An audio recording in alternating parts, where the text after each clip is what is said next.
நீங்க வைத்த கோரிக்கையை நிறைவேற்றி தந்திருக்கின்றேன். நல்ல சாலை வசதிகள், நல்ல பாலங்கள், மருத்துவமனை விஸ்தரிப்பு, நகராட்சி அலுவலகம் கட்டி கொடுத்திருக்கிறோம். இப்படி எண்ணற்ற திட்டங்கள். அங்கங்க சென்டர் ஸ்டாண்ட் வச்சு அங்க ஒரு பம்பு, சிறு பம்பு செட் வச்சு அதுல தண்ணி நிரப்பி கொடுத்திருக்கிறேன்.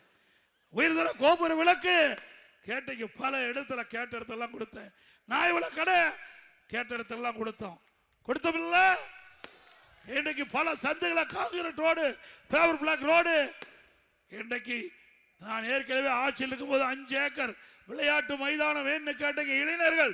அதற்காக நம்முடைய அரசு ஆண்கள் மேல்நிலை பள்ளியில் 5 ஏக்கர் ஒதுக்கி வச்சிருந்தேன். பல முறை இந்த அரசுக்கு நான் தொடர்ந்து அழுத்தம் கொடுத்ததுனால நம்முடைய இளைஞர்கள் விளையாடுவதற்கு விளையாட்டு அரங்கம் கொடுக்கப்பட்ட வாக்குறுதியை நிறைவேற்றி கொடுத்துட்டேன். கூடுதல் பள்ளி கட்டிடம். இத்தனையும் அதிமுக ஆட்சி. இன்றைக்கு நீங்கள் என்னென்ன கோரிக்கை வைத்தீர்களோ அத்தனையும் நிறைவேற்றி தந்திருக்கின்றேன். ஒரு சட்டமன்ற உறுப்பினர் மக்களுக்கு கொடுக்கப்பட்ட வாக்குறுதியை பெரும்பாலும் நான் நிறைவேற்றி தந்திருக்கின்றேன். 2011 எனக்கு ஒரு நல்ல வாய்ப்பை கொடுத்தீர்கள். இந்த தொகுதியுடைய சட்டமன்ற உறுப்பினராக வந்தேன். அம்மாவுடைய அமைச்சரவையிலே நெடுஞ்சாலைத்துறை அமைச்சராக பணியாற்றினேன். சிறப்பாக செயல்பட்டான்.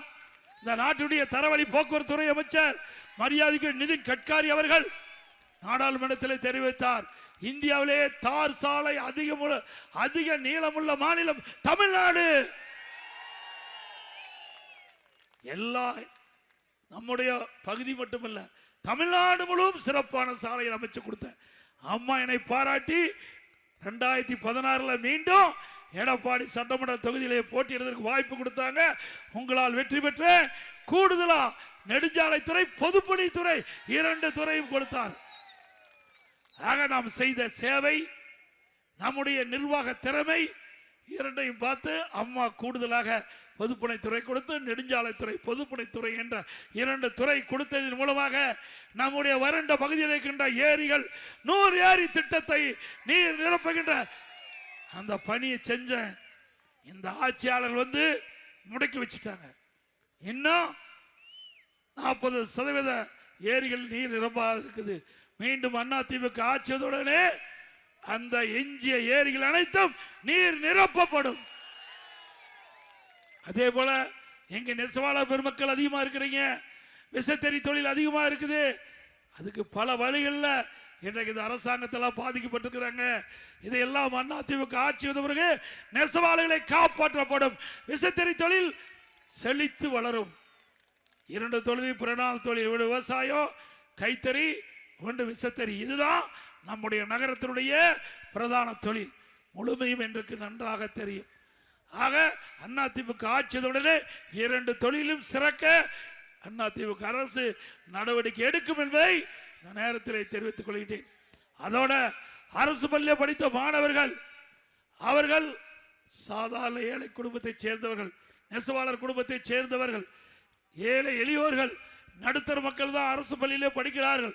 அப்படிப்பட்ட மாணவன் மருத்துவராக வேண்டும், அவருடைய கனவு நனவாக வேண்டும் என்பதற்காக அதிமுக ஆட்சியிலே எதிர்கட்சிகள் கோரிக்கை வைக்கல, பொதுமக்கள் கோரிக்கை வைக்கல. என் சிந்தனையிலே தோன்றியது, ஏழை மாணவன் அரசு பள்ளியை படித்துக் கொண்டிருக்கின்றான், அப்படிப்பட்ட மாணவன் மருத்துவராக வேண்டும் என்ற அடிப்படையில் 7.5% உள்ளிடஒதுக்கீடை கொண்டு வந்து சட்டம் இயற்றப்பட்டு அமுல்படுத்தப்பட்டு இன்றைய தினம் 3000 பேர் அரசு பள்ளி படித்த ஏழை மாணவர்கள் மருத்துவ கல்வி கிடைச்சிருக்குது. இன்றைக்கு இந்த மருத்துவ கல்வி கிடைக்கப்பட்ட மாணவர்கள் அத்தனை பேரும் ஏழைகள். மருத்துவ கல்வி கட்டணம் செலுத்த முடியவில்லை. என்னுடைய கவனத்துக்கு வந்தவுடன் அரசாங்கமே மருத்துவ கல்வி கட்டணத்தை செலுத்தும் உத்தரவு போட்டு அந்த 7.5% உள்ளிடஒதுக்கீட்டில் இடம் கிடைத்த மாணவர்கள் 1 ரூபாய் செலவு இல்லாம மருத்துவ கல்வி கிடைக்குது. இது அதிமுக சாதனை. ஏழைகளை வாழ வைத்த அரசாங்கம் அதிமுக அரசாங்கம். பொன்மனச்செம்மல் புரட்சி தலைவர் எம்ஜிஆர், இதே புரட்சி தலைவர் அம்மா ஏழைகளுக்கு என்னென்ன திட்டங்கள் கொடுக்க வேண்டும் என்று எண்ணினார்களோ அதையெல்லாம் அவர் கண்ட கனவெல்லாம் நாங்கள் நிறைவேற்றி கொடுத்த அரசாங்கம் அம்மாவுடைய அரசாங்கம்.